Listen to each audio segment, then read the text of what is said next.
del vicepresidente Zorato che ha fatto prima, burocrazia.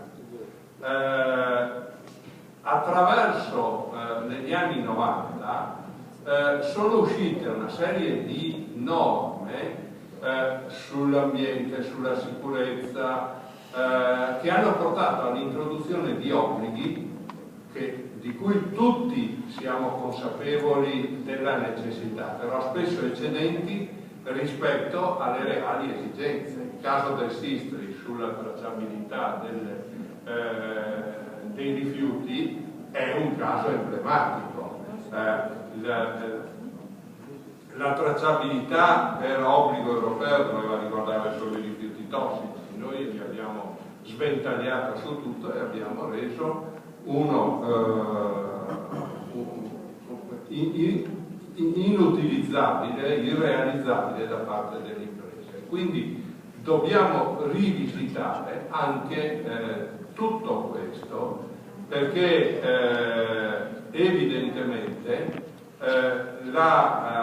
gli interventi che dobbiamo immaginare devono essere interventi endogeni nello stesso mondo delle imprese, la capacità di innovare, di tornare a essere imprenditori di un certo tipo, ma anche bisogna creare le condizioni da parte del pubblico perché questo succeda. Quindi ci vuole una sinergia che è fondamentale. Con l'ultimo quadrimestre del 2008 purtroppo è partita la crisi globale. Va detto che in qualche maniera, salvo costruzioni e imprese manifatturiere, il Veneto ha tenuto, e lo dimostra che per esempio nel turismo continua a tenere. Però in questo caso ha fatto sì che, qui cito dati Unioncamere del Veneto, il tessile abbigliamento è a -6, il legno arredo -7, metalli, lavorazioni di metalli non metalliferi 7,5 e così via.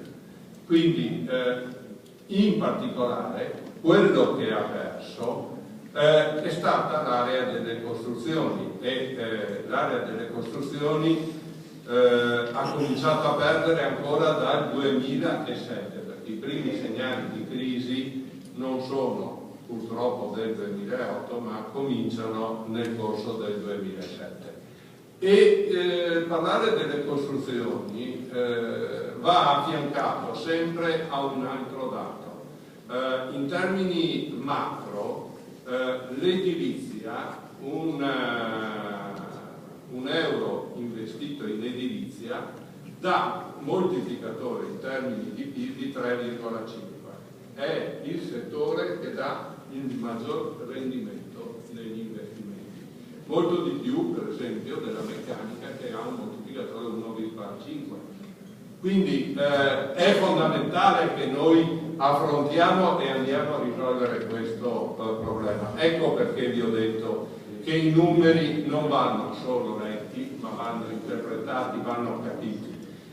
Con una battuta che i miei collaboratori ormai conoscono da tanti anni, vedo già che ridono, noi abbiamo imparato a conoscere l'anima dei numeri, perché è leggendo l'anima che in qualche maniera portiamo a casa. Allora, vado velocemente su questi grafici. Questi grafici ci dicono che il Veneto sostanzialmente, vedete, ha avuto una maggior tenuta in termini di fatturati con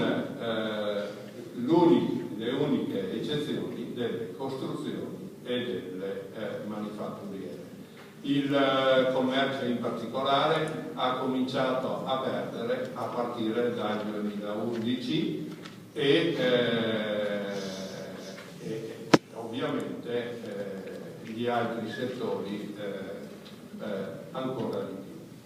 Però da questi dati che io appunto vado a tirare la conclusione, emerge un fatto fondamentale e lo vedete in questa slide.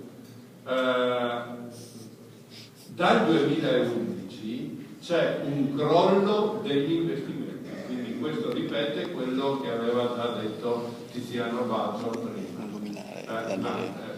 Lo vedete in una maniera paurosa, ma se crollano gli investimenti vuol dire che crolla l'innovazione, vuol dire che crolla la capacità di competere, e siccome avevamo già un gap di capacità competitiva da cui siamo partiti praticamente sempre di più negli anni 2000, evidentemente questo ci mette fuori.